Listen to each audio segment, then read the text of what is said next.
Welcome back to Patagonia, Argentina for the final race of the day, MXGP Race 2. The riders are out on track, coming towards the end of their sighting lap. And in a moment, they will be lining up behind the gate for their second race here. Temperatures this year, I was talking to one of the local, the Argentine, Spanish commentary team, and they were saying the weather this year has been the best it's ever been for this Grand Prix. We've been here now 3 years running. And you know, mid-20s, that's pretty good for where we are, and it's obviously brought the crowd out. Look at the crowd up there on the bank, under the hills, under the shade of the trees. And if you are just joining us for the first time today, here's what happened in MXGP Race 1. Wasn't a great jump for Tony Cairoli. He got squeezed to the inside. Somebody went off on the outside. They just laid it down, Speedway style. But it was the two Hondas, Geisser and Bobryshev, who stole through to grab the foxhole shot. Behind them was Jeremy Van Horbik in third place. In fact, it was Glenn Koldenhoff who grabbed the foxhole shot in the end. But Van Horbik quickly got himself into second. Koldenhoff went back to about fifth early on, with Tonus in there and about just ahead of him. Tony Cairoli, though, he fell on the opening lap and had to come back from outside the top 25 to pick up some valuable championship points. The championship leader not having a great time of it in the early stages of the race, but he battled on. So too did Roman Febvre, as we saw there a moment ago, finding his way past Max Anstey to get himself up into fifth place. And he went after this battle for third, which involved Bobryshev and Clément de Saux. Tony Cairoli got closer towards the top end of the field, got himself into 12th, eventually coming home in 9th place, including a pass on Jeffrey Hurlings, a little bit out of sorts, the number 84, three-time MX2 world champion. More on that in a moment. Jeffrey Hurlings not in sorts, but the number 89 of Jeremy Van Horbik, no problems for him for Monster Energy Yamaha. He was circulating for the whole race in second. He ran close to Geisser. Cairoli had a lucky escape with that back marker, but Geisser went on to win convincingly ahead of Van Horbik, de Saux, Febvre and Bobryshev in race 1. The three Rockstar Energy Husqvarnas of Paulin, Anstey, Nagel came home next, and it was Cairoli and then Simpson. Anyway, here's Lisa Leyland with Valentin Guillot and Roman Febvre. Hello and welcome to the start of the second MXGP race of the day. We've had some great races so far all weekend, but there's still one more to go. And somebody that's going to be a part of that is Valentin Guillot. Valentin, if you can hear me over the noise, firstly, just tell us how your season's been so far. Yeah, it's quite complicated. You know, this winter I was injured, then I changed the brand, I go on the Honda. It was quite complicated winter, but yeah, I try to keep working really hard and yeah, take race after race and improving better and better. Difficult first moto here though in Patagonia for you, wasn't it? Yeah, you know, I finished 15, I fight till the end, but you know, the track is really, really fast and very tricky. So in 1 second you can go down because the bumps are really hard, and yeah, have to be really focused till the end. Best of luck for the second moto. Thanks, Valentin. Now, somebody else I want to speak to is Roman Febvre. Not the best start at all in that first moto, but really pulled it together towards the end. Roman, just a quick question. Just tell us about that first moto. Not the best start, but you were setting the fastest lap times, and you managed to get up there in the end and finished in 4th. Yeah, the start was not great. Yeah, I mean, the start was not so bad, but I turned and I was completely outside, so I could not turn inside, and then maybe first lap I was 15, I think. So yeah, a little bit difficult to work my way through the pack, but I make some good pass to finish 4th, so and with good lap time. So I hope with the second moto, in the second moto, I can do a good battle on the front with a good start. Good luck with that. Thanks, Roman. Good luck to all the guys here. Time for MXGP Race 2.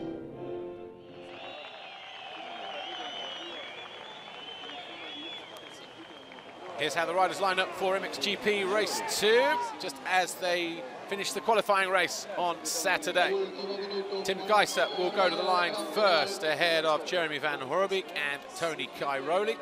Honor Tonus, who had a broken foot peg in the early stages of race 1, He will line up 4th, which is a shame really, because he was running in 5th position in that first race before that happened. Evgeny Bobryshev goes to the line 5th, Kevin Strybel 6th, Arminas Jasikonis 7th, Sean Simpson 8th, Max Anstey and Romain Fevre, with Glenn Koldenhoff coming home in 11th. And we've got Nagel, Paulin, DeSalle, Hurlings, Boutron. Now, Jeffrey Hurling, I went and spoke to him in the break, and he was very honest, actually. I just said to him, you know, looking from the outside, talking to him about his hand situation. He said, look, the hand, there's no excuses, no problem with the hand. I've been riding the bike a lot since Indonesia. He said, I'm just not fast enough at the moment.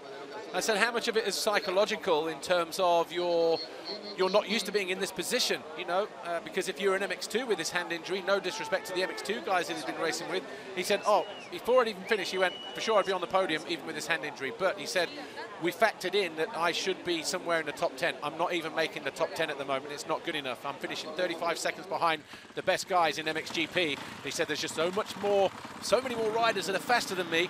And he said, I've just got to work through it. But he's not used to being in that position either, he said. So interesting words from Hurlings.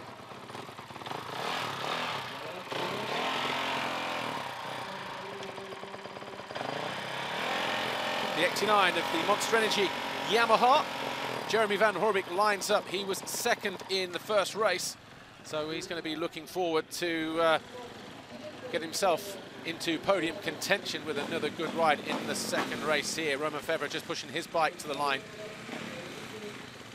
A lot of these guys have different start devices. Some have just the front end device. The Rockstar Energy Husqvarnas, for instance, of Gauthier Paulin and Max Nagel. One of them uses the link at the back, which keeps the back end down. That'll be Gauthier Paulin favouring that over Max Nagel, because Nagel says that there's too much wheel spin over the gate on the plate there with the MXGP logo on it.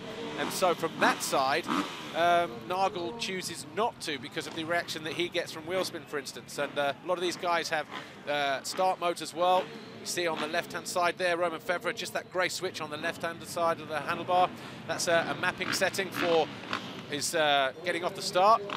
A lot of the guys have that. KTM have them, Husqvarna have them. And but interesting, not on the 250s, according to Dirk Grubel, just because there's no point. You need everything you can get on the 250 anyway. So, yeah, for those who are technically minded, have different maps. A lot of the guys, though, according to Roger Harvey, especially with his boys, once they've decided what settings they want to use on the track, that's pretty much what they stay in for the race. Dirk Grubel, actually, from KTM, as we look at Tony Cairoli from Red Bull Factory Racing, said that, Jeffrey Hurlings, said that sometimes the guys stick it in aggressive mode for the start, and then at the end of the race they say, oh, my bike was too aggressive, too strong, and they look and they say, yeah, because you didn't change it back from aggressive to race mode. So, you know, those of you who are thinking, well, there's too many technical things out there, you know, a lot of you thinking, yeah, the more the better, but, you know, either way, if it helps the riders, then why not? But interesting times in terms of development of the bikes in MXGP. The only place really in the world that we can have that kind of development in racing, of course, which is why it's great to be a part of it. Almost all the riders are in place then. We're getting ready for MXGP. Race 2, Romain Fevre up the inside. We've only ever had 2 winners here in this at this Grand Prix. Max Nagel was first winner with a 3rd and a 1st in 2015. Tim Geiser, the same result, a 3rd and a 1st in 2016. He was the victor in Moto number 1. Tony Cairoli actually has had 4 second-place finishes in Motos and yet to win a Grand Prix here. And he had a tough time of it in Moto number 1, finishing in 9th. The gate is about to drop here. MXGP Race 2 is go. 30 minutes plus 2 laps. They charge down the straight, and it's a Kawasaki, but it's a KTM again. Was that Cairoli or Koldenhoff who ran it wide through there? Well, certainly by the time we get back to turn 2, it's Koldenhoff who probably grabbed the foxhole shot, but DeSalle takes it right back for Monster Energy Kawasaki. The 2 HRC boys of Bobby and Geiser right there as well, 2nd and 3rd. Koldenhoff in 4th, Van Horbeke in 5th. One of the Huskies in 6th position. Looks like Paulin is in that 6th place. So Paulin then dives to the inside just behind Jeremy Van Horbeke. Again, looking to go past the KTM of Koldenhoff. He does. He gets himself up into 4th by the end of the wave section. Valentin Guillot gets a good start for Honda. And Van Horbeke again looking to bully his way through past the Hondas, but Bobryshev saying, no, you sit there, son. So Geiser, 2:43 in 2nd, Bobby 3rd, Van Horbeke 4th, then Paulin, then Koldenhoff, then Guillot. And who's that over on the left-hand side? Is it Boutron? I think it might be Boutron for Marchetti Racing Team KTM, number 17. It is. And look at Paulin still utilising that line. He gets down on the turn early as well and gives himself a better option through that sweeping right-hander. Worked well for him in the first race as well. Where's Simpson? He's in 11th place at the moment. Fevre just ahead of him in 10th position. That's those guys flying by in the background. But we'll get ourselves all sorted as we hit the line this time around. Oh, a slight mistake there from Gauthier Paulin. Van Horbeke looking to go past Bobryshev. Has he made it through over the line? Oh, it's absolutely neck and neck. He gets the Yamaha down earlier than the Honda and moves across the right-hand side to protect himself as he goes into turn 1. It's Dessau leads, Geiser second, Bobryshev third, Van Horbeke 4, Paulin 5, Koldenhoff 6, Boutron 7, Guillaume is in 8th place, Herlings 9th, 10th for Tonus, Simpson is 11th, 12th is Fevre, then Jasikonis, then Cairoli in 14th place. Not a good start for Cairoli again in race 2. Nagel, Gonçalves, Schreiber, Salazar, Anstey and Lupino are your top 20. Nichols in 25th place at the moment on the opening lap. Leop down in 30th position. Van Horbeke looking good though on that Yamaha. Gets good drive, double, then single through the waves. He's obviously made that his own. There's Herlings around the outside of Valentin Guillaume. So 84, Jeffrey Herlings looking to impress in this second race. Can he impress? Can he impress himself? More to the point, he cuts the inside of Boutron, takes 2 positions away in the space of a couple of corners. Boutron won't make it easy for him, no. Bar bang in at the top of the hill here, no. Herlings just pulls out. He's experienced enough to know better. Look at Fevre down the inside of one of the Wilvo boys. Was it Simpson? Yes, it was, because the other guy was Tonus. So the Wilvo guys at Yamaha locked together, but I think split there by Roman Fevre. Either way, you've got 3 factory Yamahas in that little scenario. Oh, and one of them, Tonus, has gone down. So I wonder if Fevre got down the inside of Tonus and cleaned him out after he went by Simpson. So similar shenanigans possibly to what we had in the MX2 category with the Huskies. Without saying any more, just in case you're on playback. Van Horbeke then over the line in 3rd, because Dessau is your new leader. Right, let's have a look what happened here. Oh yeah, both the Yamahas of Simpson and Tonus both going down. Fevre was involved in that as well.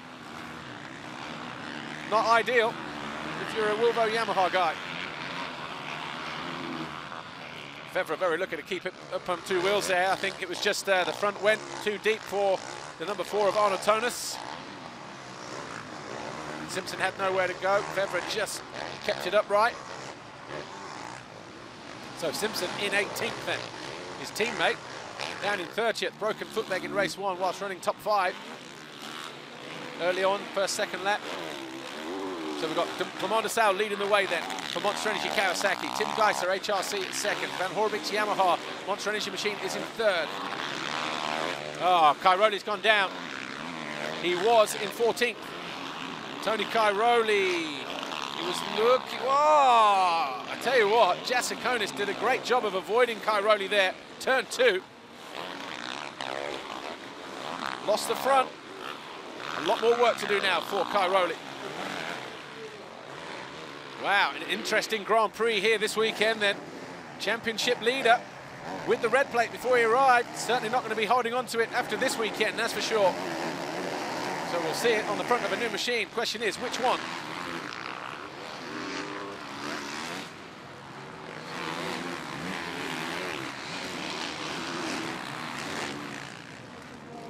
.24.5 minutes to go. Plenty of time for more drama here as Clement Dessau just lights it up on the back end on his Monster Energy Kawasaki. He had just over a second advantage. I think that might have just been cut back ever so slightly as he got on the gas there, and the back end came around on him. He had to get off and let it get straight. Geiser would have seen that. The guy following him in red, the winner from race 1, remember, Tim Geiser. Van Horbeke, who was 2nd in race 1, is 3rd at the moment. Dessau was 3rd in race 1. He currently leads. So 1-3 is going to beat 2-2. But look at Geiser through the waves. He's got Desal right where he wants him. He's definitely lining up for a pass here. He might go in and out early. No, he decides to just dig it in at the rear wheel and lay it down. He looked like he was happy just to sit there a moment ago, but he's capitalized on that mistake of Desal. He's now really starting to turn the screw and apply that pressure. There's Van Horebeke. So you know what, you guys go ahead. You do what you got to do. If there are any altercations, I might just pick myself up. Look how easily Geiser got through that turn there, cut through the roost on the berm. High-speed part of the racetrack here. This is the only real modification to the circuit over the last 3 years. All ends in that rhythm section, though, in the background. But it's these two, Desal, Geiser. They were 1.068 apart as they crossed the line last time around. That gap will be less than a second. Again, another light up at the back end there for Desal. And momentum around the turn for Geiser. It's less than a second, surely. 0.2 of a second as they cross the line. And Geiser will go round the outside, or will he switch it back? Whoa! Desal knew he was there, and he reacted to Geiser being right there. But Geiser just gets the power down and almost immediately finds himself past there, but again gets squeezed by Desal. At the end of turn 2, that long sweeping right-hander. Tense moments then for the Belgian. Up on the pegs, the Panda, Clement Desal, 25, Monster Energy Kawasaki.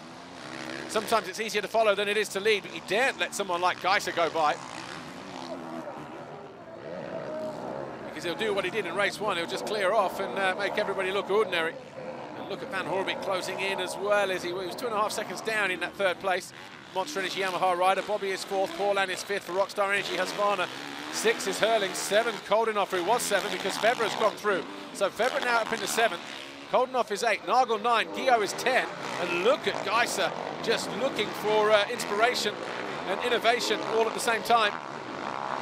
He's going to park down the inside of the Kawasaki here, surely no. Got a good line here though, Geiser. Triples his way in, he was a little short that time. Wasn't as clean or efficient through that long right. Turn in turn 10.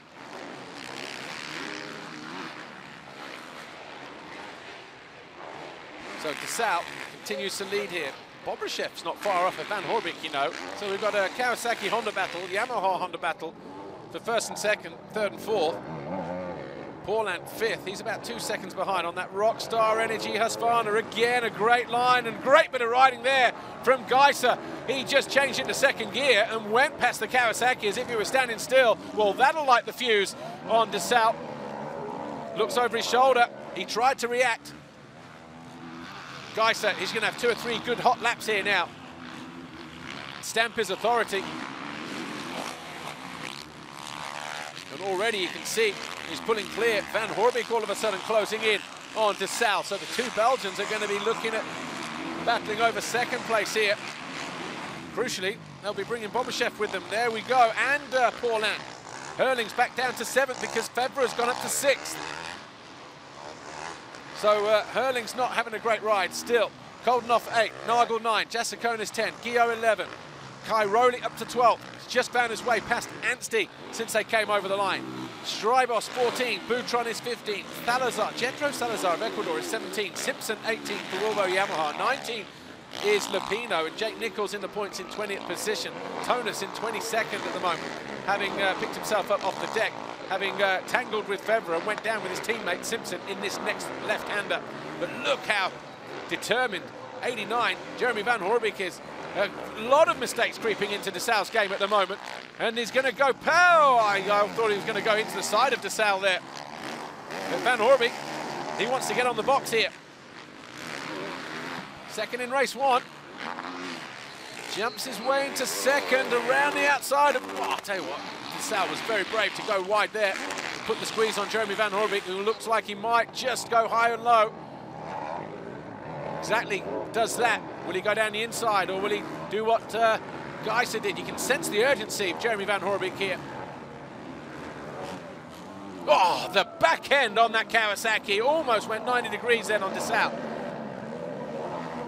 Definitely looks like he's having 1 or 2 stability issues there, Clement Desal.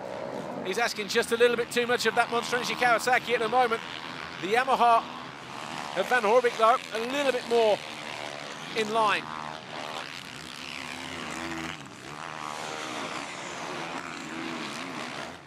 Geiser, 2 seconds clear as he came over the line, 2.3. These two are pushing each other on, though. Right, Van Horbik's been good through the waves. Is he looking for a way through? He has to change his line to go wide. So no, is the answer there. Bobryshev is closing, Paulin is closing, second, third, fourth and fifth, all on the same piece of racetrack.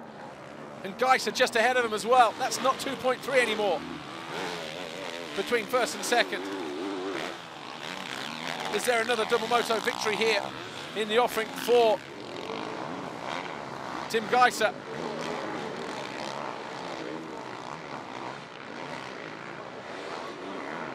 Or is there going to be a sting in the tail a little later on in this one?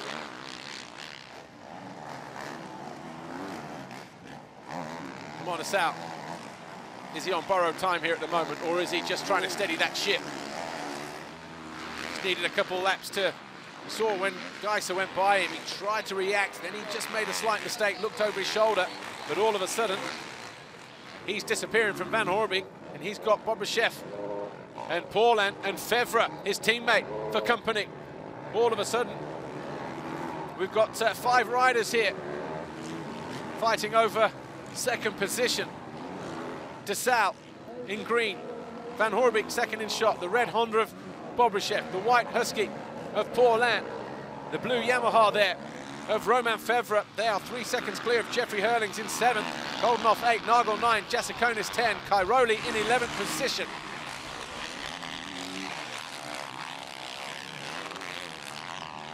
Geiser 2.5 seconds clear meanwhile of Clement de Salle. But this battle here is going to be an enthralling contest between De Salle, Van Horbik, who's got himself right on the rear wheel of his fellow countryman.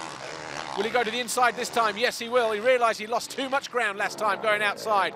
Messed up his rhythm through the waves, where he's been pretty impressive throughout the whole weekend.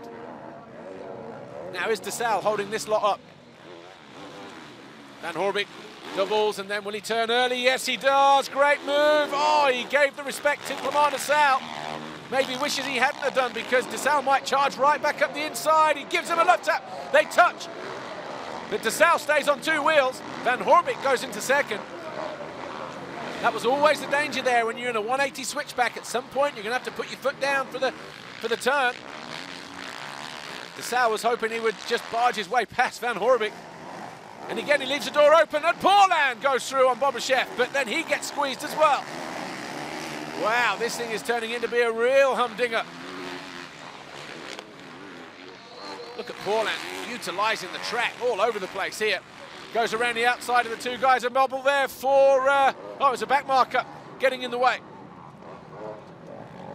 Well, Paulin has done Bobryshev and then gets undone again immediately by the Russian as he got caught behind De Salle.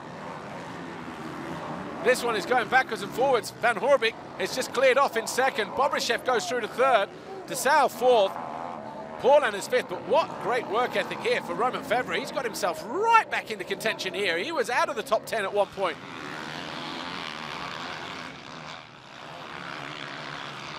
Paulin around the outside of De Salle. His rhythm has gone at the moment. Clement de Salle.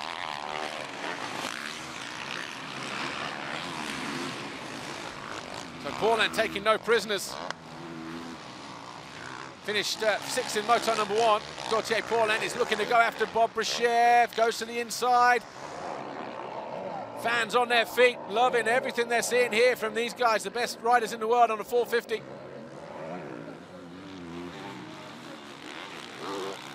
Great turnout here this weekend in Patagonia, Argentina, round 3 of the FIM Motocross World Championship. Tim Geiser, 4.5 seconds clear of Jeremy Van Horbik, who continues to lead at the moment. Bobryshev is now 3rd. Paulin is 4th. De Salle is 5th. And there's Romain Fevre all over the back of him in 6th. He's one of the fastest guys on track.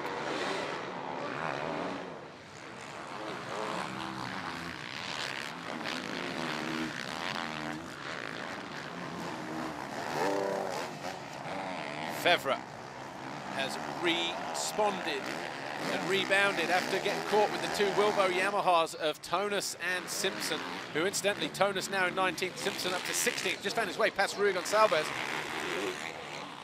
He's got his head down, and racing like the World Championship depends on this race here. Obviously feeling at home, he switches back to the inside. He'll do the same here, or will he go around the outside of the Kawasaki? Gets the power down early. keeps it to the left, to down the pit lane here, will he or not? No. Those holes are massive down there. So Dessau under the cosh once more. Geiser only 3.8 clear of Van Hoorbeek now. So Van Hoorbeek was at a 47.6 compared to a 48.3 of Geiser. So that gap starting to come down. Van Hoorbeek might just have something in the locker for Tim Geiser, the Moto 1 winner. Van Hoorbeek was second, of course. That will determine the overall Grand Prix. So Van Hoorbeek, as his teammate, Romain Febvre, looks to go past the Belgian. Romain Febvre, will he get the job done here? No, not quite. So Geiser stays where he is and Van Hoorbeek second. That's an outright win for Geiser with Van Hoorbeek second. If Van Hoorbeek of Belgium on the Monster Energy Yamaha 89 can get close to Geiser and find a way through and make the pass, then he will win the Grand Prix. And that'll be something for Jeremy Van Hoorbeek. There he is, just in the middle section on the face of the far jump now. He's got Bobryshev, Paul and Dessau, Febvre, then Hurlings. Oh, a slight mistake there, was it? He just lose his foot peg there, 21, Paulin. In fact, yeah, Hurlings is about 3 seconds down on Romain Febvre. So a much better showing in this race for Jeffrey Hurlings. Certainly not the 35 seconds that he was before.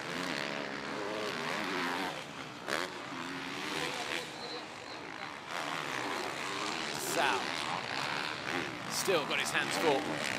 Done well to maintain his grip on that 5th place, doing his best to wear down. Right, what happened here? This was earlier when Dessau led, then another mistake, and all the while, Geiser looking, saying, okay, I'm applying the pressure, it's working, and then that was the pass that saw Geiser go past Dessau for the lead.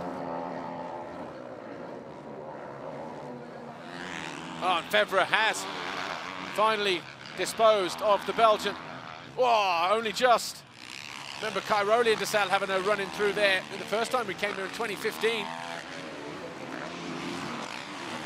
Almost deja vu for the Monster Energy Kawasaki rider, but Romain Febvre finally gets himself up then into 5th position. So after 9 laps, this is how it looks in MXGP Race 2. Geiser 4.8 clear of Jeremy Van Hoorbeek. Bobryshev is 3rd, Paulin 4, Febvre now in 5th. Dessau is 6th, Hurlings 7, Nagel 8. Cairoli now up to 9. He's just found his way past his teammate Glenn Koldenoff, who now drops into 10th position. Then we've got Jasikonis and Strybos, the 2 Suzukis, 11th and 12th. Anstey is 13th, 14th for Guillot, 15 is Simpson, Tonas 16, Boutron 17, Gonsalves, Jethro Salazar is 19, and then Joaquin Poli is next in 20th place. So the 179 of Poli of Argentina, doing his best to get on the score sheet here. He's got Tano Leot just behind him, though.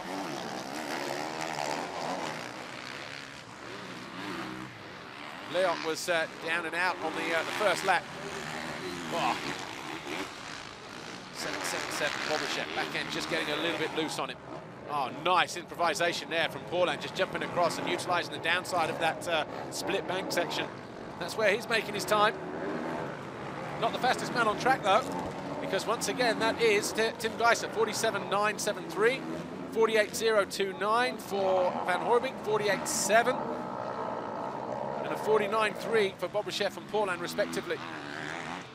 That gap, 4.8 seconds, so Geiser doing well just to keep that pace, that momentum, keeping himself almost 5 seconds clear of Jeremy Van Hoorbeek at the moment. That's your potential podium.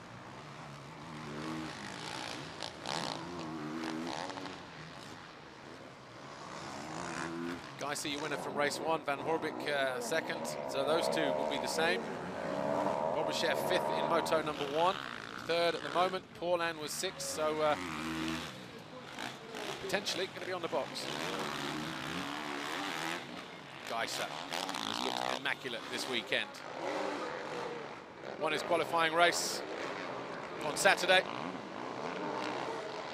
Cleared off in race 1, looking to do the same in race 2.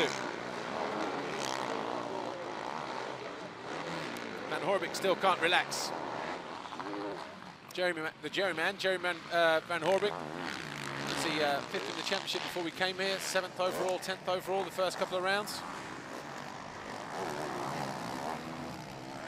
Podium will be nicely prescribed, thank you very much. 5th to 6th and a 10th, so 2 seconds here would be awesome for him.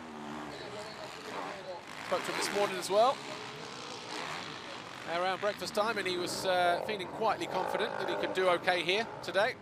Just said the track was different to what he'd experienced previously. It's hard, it's slick, it's sketchy in terms of, like, there's a lot of square edge bumps, as you'll see down the straight here. Just the nature of the ground here, hard in places, loamy in others. Those holes there are much bigger than you think. Factory suspension has come on leaps and bounds over the years. It's not sand, it's almost like a shale dirt, a volcanic dirt, very slippery, but look at Bobryshev. Definitely looking to make it a 1-2 here for Team HRC. Van Horbik knows he's there as well. He'll hit this jump, he'll realise that he's got that bike booming down his neck. Gap is more than 5.5 seconds now between Geiser and Van Horbik as he comes under pressure from Geiser's teammate just here in red, Evgeny Bobryshev. Nicely done through the waves for the big Russian. Paulin, 2 seconds further back. There he is just, and he's got Fevre right there and DeSalle right there as well. But DeSalle has lost that little bit of momentum. But Fevre and Paulin, to see them coming into land just behind this back marker here. There you see Paulin, bottom of the screen, and then briefly Romain Fevre. Back marker looks to his left. Paulin comes around the outside to the right. There's Fevre, 461. You see the difference in line choice there. Wasn't as clean for Paulin that time through there. He'd been utilising that so immaculately earlier on in the race. No changes, it seems, in the top 20. In fact, Cairoli once again goes past his teammate, Jeffrey Hurlings. So Hurlings was 7th as he came over the line, but before the end of the lap then, Cairoli gets himself up in the 7th. That's going to be 14 points as opposed to 13 points for Tony Cairoli. But this battle here between Jeremy Van Horbik and Evgeny Bobryshev looks set to go down to the wire. Another 6.5 minutes plus 2 laps. But they're losing ground to Geiser all the while, who is now almost 7 seconds clear of these two who are fighting over second. 12 laps complete. Thomas got himself up into 16th behind his teammate, Simpson. Do a quick rundown here then, before the riders reach the finish line next time around to complete 13 laps. Geiser leading at the moment, Van Horbik second. There is Cairoli. Up to 7th and quickly past DeSalle into 6th place. Wow, from out of nowhere then, Tony Cairoli just on an absolute charge. He arrived here as a championship leader on 68 points, 8 points clear of Clément DeSalle and 12 clear of Tim Geiser. After race 1, Geiser was the new championship leader on 81, Cairoli on 80, tied with DeSalle. So he's definitely got his thinking cap on as 22 or 27? 27, Jasikonis makes a bit of a mistake from 11th position. Oh, not, okay, Strybos. No, Jasikonis, 27. So Jasikonis lays down the Suzuki World MXGP machine. He'll lose that 11th. Strybos will inherit that. Geiser, though, leads the way, 6.8 seconds clear. He will effectively take over the championship leader's red plate. He'll take it back from Tony Cairoli. Cairoli 1 point behind him in the chase at the start of this second moto. As Romain Fevre goes after Gauthier Paulin. So the difference between Geiser in first and Cairoli in 6 is, what, 18, 16, 15, 10 points. So that'll be an 11-point gap that Geiser has, or an 11-point advantage that Geiser has over Tony Cairoli there, 2:22. If it stays like this, the gap between Fevre and Cairoli is about 2 seconds. In fact, less than that, because there's Cairoli. He's definitely back to 100% Cairoli of old. All 100%. He's had 1 or 2 moments today that have kept him from scoring the bigger points. A slip off in moto number 1 through that corner.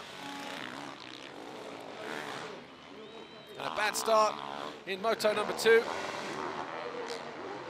Cairoli's definitely had his work cut out. He'll have that red plate removed from the front of that Red Bull KTM, because that will go to Tim Geiser, but there's still more points in the air at the moment. We've still got 3.5 minutes plus 2 laps. Cairoli last time around set his fastest lap of the race, a 46.5.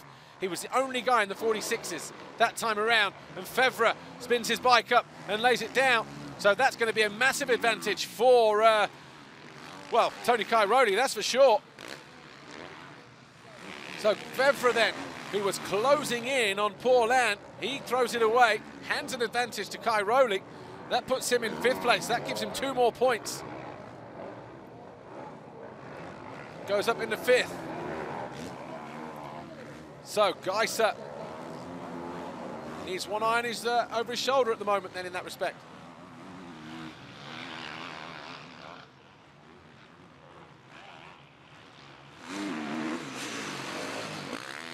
Right. Ooh, yeah, Fevre just lost the front, it seemed, maybe the back. Just threw it away. Pushing too hard, maybe he scrubbed just on the edge of the jump there, I don't know. Just saw the back end of it. So, just over 2 minutes to go. Here's Cairoli. He's 4 seconds down on Gauthier Paulin. There's Paulin just disappearing out of sight now, the other side of the city jump. So Cairoli was a 49.1 that time around. Paulin was a 48.6. Cairoli just looks up, sees Paulin turn right at the top of the hill here. Going to be an interesting scenario now in terms of points. So that would be, 10, 11 points, probably 9 points the gap now, possibly, between Geiser and Cairoli. But in terms of the overall, yeah, we're going to have a Geiser, Van Hoorbeek, Bobryshev podium, it looks like. Geiser taking another double moto victory. Had his fair share from last year, that's for sure, didn't he? 4 in total. Still plenty of time on the clock. 3 laps to go here. MXGP race 2. Back marker splitting the Yamaha of 89, Van Hoorbeek, and the 777 HRC Honda of Evgeny Bobryshev. Those two still fighting over second place. Back markers looking over their shoulders frantically, wanting to stay out of trouble.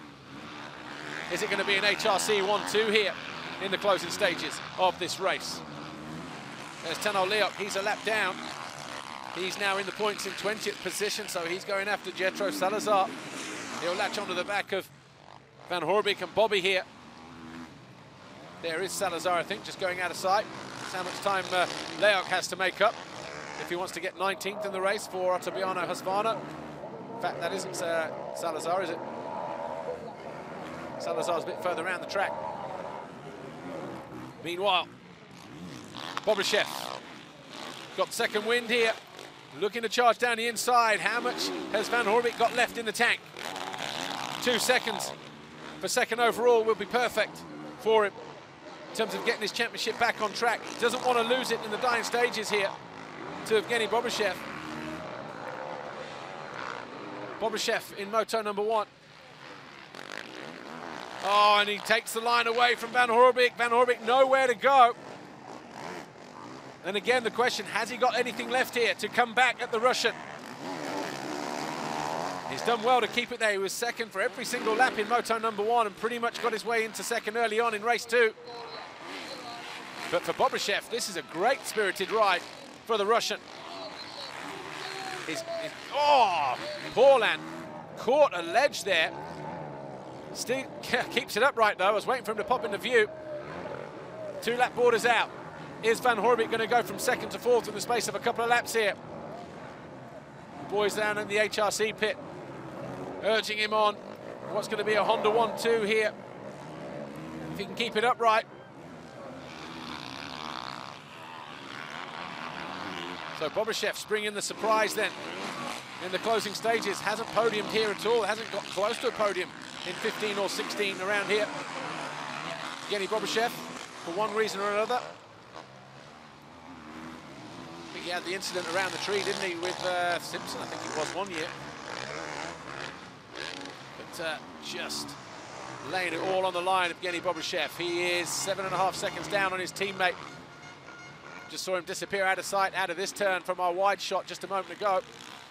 HRC 1-2.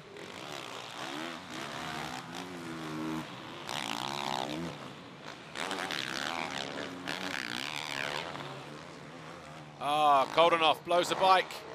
So Koldenhoff out then. So he goes out of race 2. Looks to make the short exit back. That's his day done. And now to the points for Glenn Koldenhoff.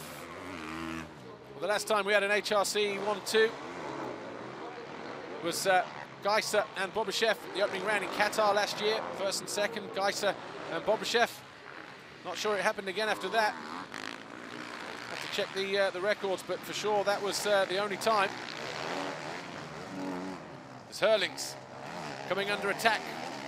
Or is he, yeah, coming under attack from Max Nagel. This is for 6th position. Herlings underestimated MXGP, he said. Winter looked okay, then he picked up a strain injury in his hand, then he broke his hand. He's been not on the bike a lot. He has in the last few weeks, the last couple of weeks, but just underestimated the competition as Nagel goes by easily to take over 6 from Jeffrey Herlings. Didn't realise how tough it was going to be, didn't realise how fast the guys were going to be, the depth in competition. All these things he said to himself pretty much in the break between race 1 and race 2 today. Said it's not good enough, needs to work harder. He welcomes the 2-week break between now and Leon in Mexico to try and dig himself out of this hole. But look at Tim Geiser on the final lap then. The fans saluting his every move. He has put on a show here today. And a bit of a ride clinic once more. It was a 3-1 when he won here a year ago in MXGP. He's looking to make it a 1-1 here today. Still has to keep his concentration on point. Can't afford to switch off. The gap was 5 seconds as he came over the line ahead of his teammate at the start of this 18th and final lap in MXGP race 2. And I tell you what, this race is a lap shorter because he went through with about 2 seconds to spare over the line in MXGP race 1. And that was a 19-lap race. We're now on lap 18, so don't often see that. So in that respect, around about 147 or 150 shorter than it was in Moto number 1. But final couple of corners then for Tim Geiser. He takes a double moto win here. He won his first race of the year in race 1. He backs it up with a double moto victory and the Grand Prix win here. Back-to-back wins in Patagonia for Tim Geiser in HRC. Bobryshev over the line to make it a 1-2 for the team HRC in race 2. And that puts him on the podium. And 3rd overall in the race, sorry, for Jeremy Van Horebeke. So a great finish for Team HRC then. And a great day for the Monster Energy Yamaha of Jeremy Van Horebeke. Gets himself on the podium. These guys, thank you for coming out and supporting us here at your home round in Patagonia, Argentina.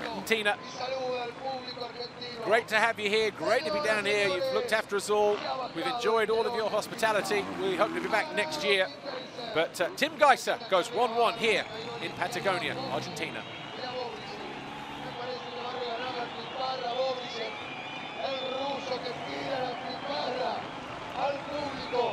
Right, here's your winner, Tim Geiser with Lisa. Tim Geiser, congratulations. Double moto victory, giving your first GP overall of the season. Yes, I'm really happy, you know, like the weekend went perfect actually, you know, like the second race I have to work for it. I didn't have the best start, the start was in front of me, so I need a couple of laps to get to see the lines, and then I could make a pass and make a gap and control the race, so I'm really happy. Great job, thanks Tim.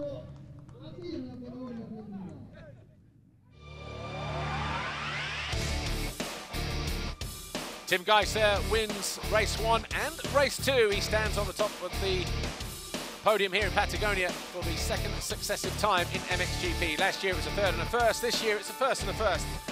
A good solid day, good solid weekend for Geiser and HRC. And he was backed up by his teammate, Evgeny Bobryshev, who came home 2nd in race 2.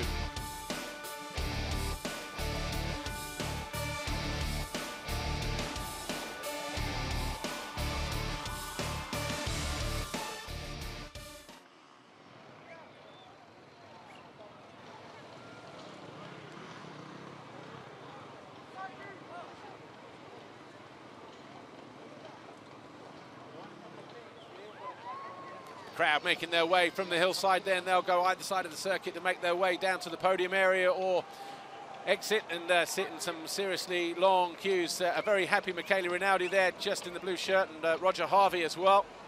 And Marcus de Freitas, the chief technician there in the HRC cap, the Brazilian, who's been a part of that Honda squad for many, many years now. But a great day for Honda. And Jeremy Van Hoorbeek, 2 podiums last year for the Yamaha rider. More on that in a moment, but the race result here then. Race 2, Tim Geiser wins it from his teammate in what is an HRC Honda 1-2. Van Hoorbeek 3rd for Yamaha. Paul Lance-Husky was 4th. Cairoli got the 5th. Nagel 6th. Hurlings, Febvre, Strybos and de Salle faded to 10th in the end after pulling a, well, not a whole shot, but leading early on. Tonus 11th, Anstey 12th, Simpson 13th, then Jacek Konis, Guillaume, Boutron, Gonçalves, Salazar, Leok and Poli.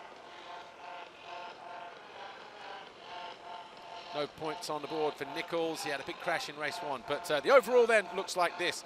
Geiser, Van Hoorbeek and Bobryshev. Paulin 4th, Febvre 5th after spinning out. Hurlings 9th overall for Jeffrey Hurlings.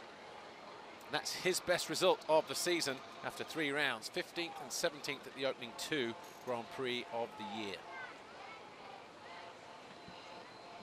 Championship looks like this. Geiser, wow, look at that. He's on 106, Cairoli on 96, so that gap is 10 points. de Salle 3rd. Simpson drops a place. Anstey up 2. Koldenoff losing 5. Went out of that second race, remember, with a steaming Red Bull KTM. Manufacturer standings looks like this. Honda lead the way by 3 points over Yamaha and KTM. Wow, that's going to be a close one this year. And a Fox hole shot once again, Glenn Koldenoff. So he goes to 2 now.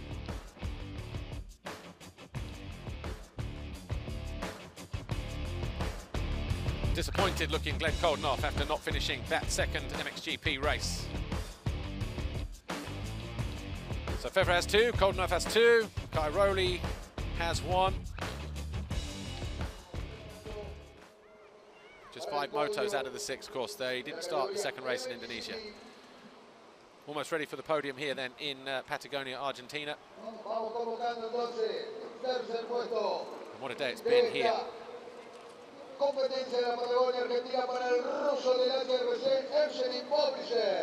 Evgeny Bobryshev takes 3rd overall, Team HRC, his first podium since France, round 10 last year.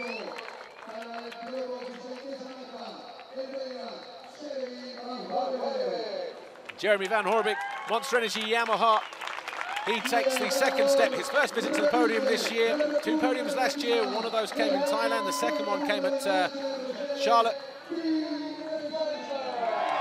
But Tim Geiser, the overall winner here this weekend, a 1-1 perfect score for him. And the top step of the Patagonia Argentina podium for the 2nd successive season.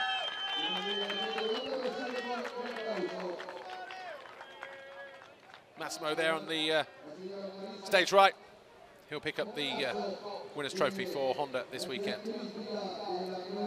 Trophies then, Bobryshev taking 3rd place trophy from Marisa Focorasso, Neuquén Tourism President, TUR President, I should say.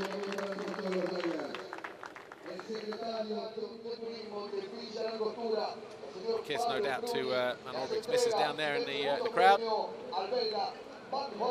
Pablo Bruni, Secretary of Tourism of Villa Langostura. And Jeremy Van Hoorbeek, his first trophy of the season. First visit to the podium as well for Evgeny Bobryshev, let's not forget that. And the overall winner, Tim Geiser, takes his winner's trophy from Jose Brillo, the Ministry of Tourism of Neuquén. There was some great racing out on track today. Great racing on track today, no doubt about it. Adalberto Manastar, Neuquén coordinator, handing the team representative there, Massimo, the winner's trophy for Honda this weekend. and Team HRC, of course. But a new red plate will look, well, pretty good on a red bike, I guess, if you're a Honda fan. On the front of that Tim Geiser HRC bike as we head to Leon round 4. Geiser is the new championship leader. He wins here as well in emphatic style in Patagonia round 3. And for Tim Geiser and his Slovenian fans, the national anthem of his home country, Slovenia.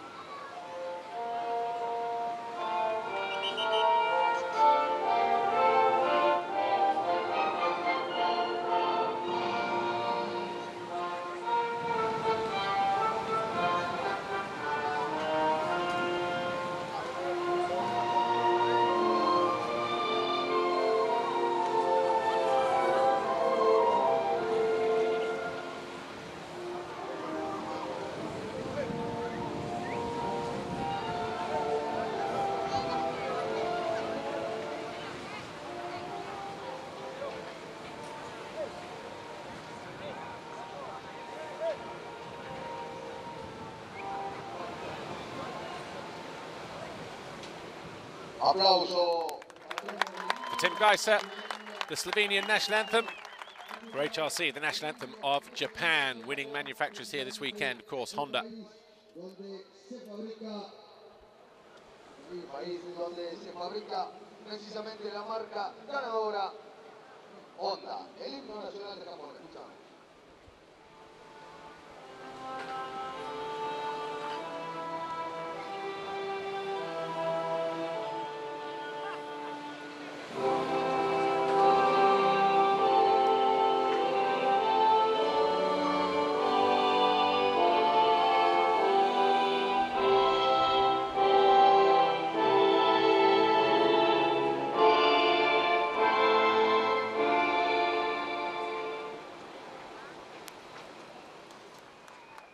Tim Geiser, Team HRC, the overall winner here at Patagonia, Argentina. Round 3 of the FIA Motocross World Championship.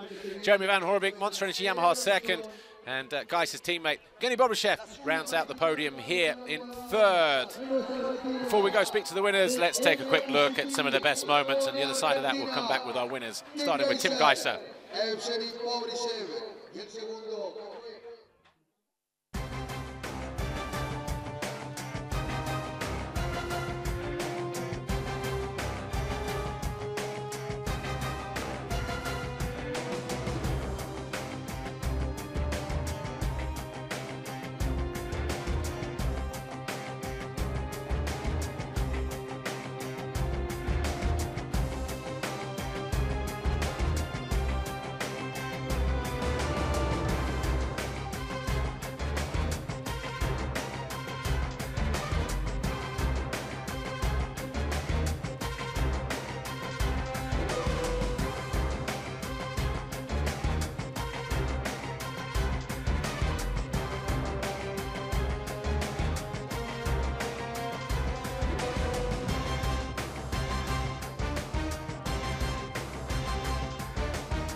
Some of the best moments then, and just a sneak glimpse of some of the fans making their way out of this impressive circuit here in Neuquén at Villa Langostura, Patagonia, Argentina.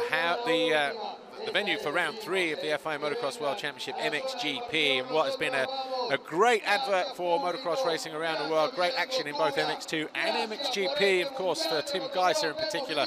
A double moto winner here today, back in his win-up last year with an emphatic display for Team HRC once again. And he's getting ready to speak to Lisa Leyland, the new championship leader, Tim Geiser. Tim Geiser, congratulations, a double moto victory, and what a move on Dessau on that finish line jump, and of course you got the red plate in your hand. Yes, I'm so happy. The weekend was perfect actually. You know, I want to say huge thanks to all the Honda guys. my dad, my girlfriend, my family at home, they are watching me, and you know, it's been just amazing. We have amazing winter, and now everything is paying off, so really looking forward already to Mexico. Congratulations. Thanks, Tim. Second overall today, we have Jerryman van Horbig. Jerryman, strong weekend for you. Really showed that determination in that second moto. And you said you're starting to feel more at home on the bike, more comfortable in your riding style, and it really showed this weekend. Yeah, you know, like I said before, pre-season was really good. I felt really good. And the team did an awesome job. You know, we did some changes this weekend on the bike, and it worked really good, you know. And this track is awesome. Like, really nice track, and just want to thank my team, my girlfriend, my trainers, Eli and Hugo, my mom, everybody, you know, and my friends. You know, it's been awesome to be like on the podium again, and yeah, cool. Great to see you on the podium. Thanks. Third overall today, we have Evgeny Bobryshev. Evgeny, I know you've not really been feeling 100% this week, so it must have been quite a tough weekend, but your consistency has given you your first podium of the year. Yeah, I didn't expect to be on the podium really, because I've been really sick after Indonesia. I have no training, so I had a high fever and stomach pain a lot. But today, you know, track has helped me a lot, because it's really like not technical track, but what I like, you know, speed track, and that's why I could save more energy, and like second race for me was a bit more easy. I find good line, and then I managed to pass Jeremy in the end and finish on the podium. You know, I'm really happy and big, you know, thanks to my team, because they've been awesome today, and we set the bike good, so I've been really happy of the weekend. Yeah, thank you so much. Congratulations, Bobby.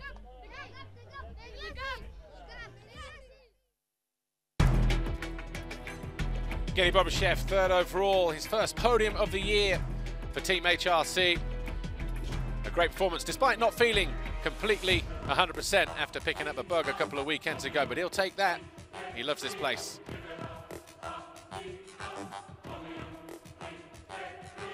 Jeremy van Horbig, second overall for Monster Energy Yamaha.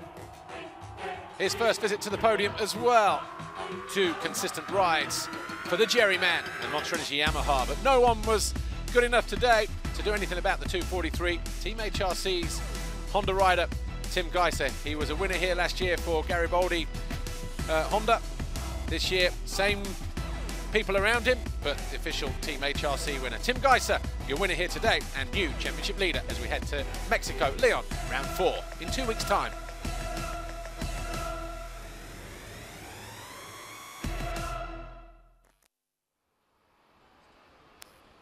Well, it's been a great day here in Argentina, great weekend as well. Thank you for your wonderful hospitality, a great venue, a great place. These guys the mechanics will pack up the boxes. They'll ship them off to Mexico for the next stage of the FIM Motocross World Championship calendar. Of course, that'll be Leon in Mexico. And from the base of the Andes Mountains here and the beautiful lakes in the Garden of Patagonia, we'll join you next time at Leon in Mexico. We'll see you all then. My name's Paul Malin. Thanks for watching. We'll see you then. Bye for now.